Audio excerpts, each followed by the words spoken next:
Përshëndetje, po fillojmë intervistën me trajnerin Tetova në prag të ndeshjes Bylis Egnati, e cila do zhvillohet nesër në stadiumin Abdush Muça, në orën 13:30.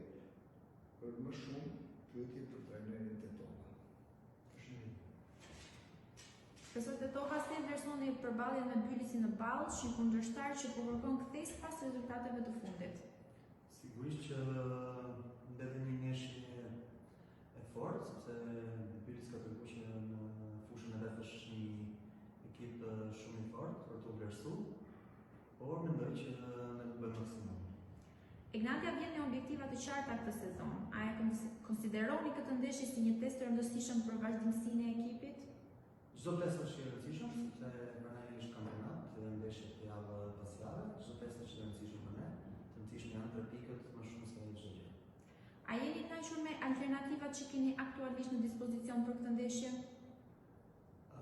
Normalisht mungon Xhemajli, mungon dhe Aliev, sigurisht në dy mungesa në mbrojtje.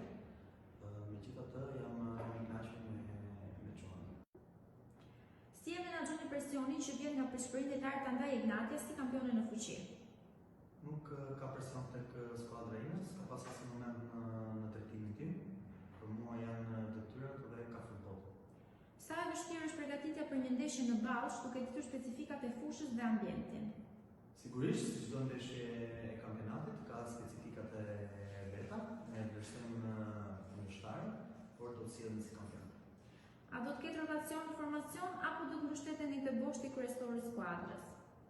Atë për të faktin siç e thash në mungesat që kemi, do jemi detyruar me rotacion, kështu që mendoj që do të ketë rotacion. Atëre fjalën e ka gazetari radio televizion shqiptar Isa Halimi.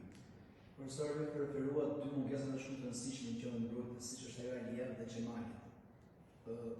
Shtuar këtu dhe largimi i Drecës.